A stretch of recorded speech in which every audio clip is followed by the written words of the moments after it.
Welcome to Rekha's fusion chocolate dosa. இது kids favourite dosa recipe. இது ரொம்ப ஈஸியாக செய்யக்கூடிய ஒரு ஈவினிங் ஸ்நாக்ஸுமே.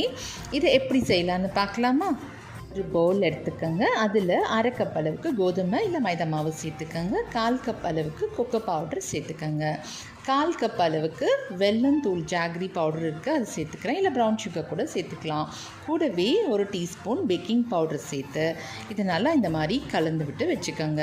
இப்போது ஒரு டீஸ்பூன் ஆயில் சேர்த்துக்கோங்க.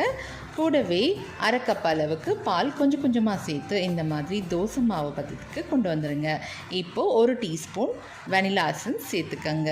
ஒரு பேன் வச்சுக்கோங்க. அதில் இந்த மாதிரி பட்டர் ஆட் பண்ணி ஸ்ப்ரெட் பண்ணி விட்டுக்கோங்க. இதோ இந்த மாதிரி கன்சிஸ்டன்சி இருக்கணும் பேட்டர். இதை தோசை மாதிரி போட்டு எடுக்க வேண்டியது தான். இந்த மாதிரி தோசை மாதிரி சின்ன சின்னதாக ஊற்றி அதை 2 பக்கமும் திருப்பி வேக விடுங்க. ஸ்லோ ஃப்ளேமில் ஒரு 5லேருந்து 10 நிமிஷம் வரைக்கும் வேக விட்டுருங்க.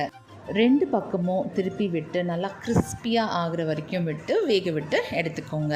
அவ்வளோதான், சாக்லேட் தோசா ரெடி ஆகிடுச்சு. இது ரொம்ப ரொம்ப யம்மியாக இருக்கும். இது கூடவே நம்ம இந்த மாதிரி சாக்லேட்ஸ் கிரேட் பண்ணியோ இல்லை ஹனி இல்லை சாக்கோ சிரப் ஆட் பண்ணி கூட சர்வ் பண்ணலாம். ரொம்ப டேஸ்டியாக இருக்கும். கண்டிப்பாக நீங்கள் வீட்டில் ட்ரை பண்ணி பாருங்கள். இந்த வீடியோ உங்களுக்கு பிடிச்சிருந்தா லைக் பண்ணுங்கள், கமெண்ட் பண்ணுங்கள், ஷேர் பண்ணுங்கள், சப்ஸ்கிரைப் பண்ணிக்கோங்க. தேங்க்யூ.